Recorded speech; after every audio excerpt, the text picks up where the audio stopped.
Mr. Bennet was among the earliest of those who waited on Mr. Bingley. He had always intended to visit him, though to the last always assuring his wife that he should not go, and till the evening after the visit was paid she had no knowledge of it. It was then disclosed in the following manner. Observing his second daughter employed in trimming a hat, he suddenly addressed her with, "I hope Mr. Bingley will like it, Lizzie." "We are not in a way to know what Mr. Bingley likes," said her mother resentfully. "since we are not to visit." "But you forget, Mom," said Elizabeth, "that we shall meet him at the assemblies, and that Mrs. Long promised to introduce him." "I do not believe Mrs. Long will do any such thing.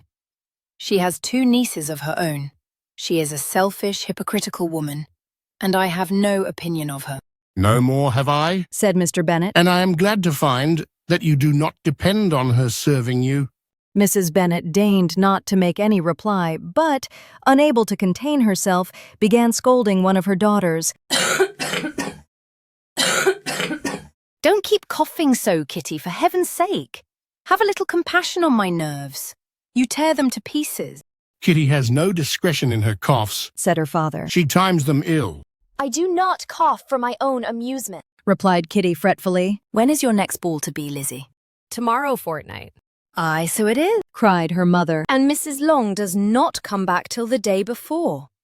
So it will be impossible for her to introduce him, for she will not know him herself." "Then, my dear, you may have the advantage of your friend and introduce Mr. Bingley to her." "Impossible, Mr. Bennet. Impossible, when I am not acquainted with him myself.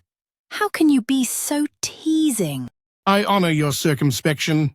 A fortnight's acquaintance is certainly very little. One cannot know what a man really is by the end of a fortnight. But if we do not venture, somebody else will. And after all, Mrs. Long and her nieces must stand their chance, and therefore, as she will think it an act of kindness, if you decline the office, I will take it on myself." The girls stared at their father. Mrs. Bennet said only, "Nonsense! Nonsense!" "What can be the meaning of that emphatic exclamation?" cried he.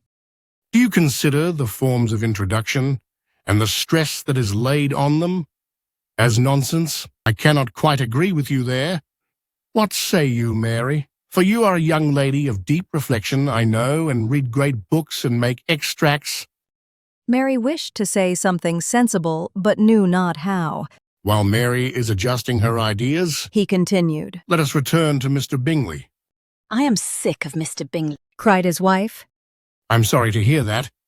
But why did not you tell me so before? If I had known as much this morning, I certainly would not have called on him. It is very unlucky, but as I have actually paid the visit, we cannot escape the acquaintance now." The astonishment of the ladies was just what he wished, that of Mrs. Bennet perhaps surpassing the rest, though when the first tumult of joy was over, she began to declare that it was what she had expected all the while.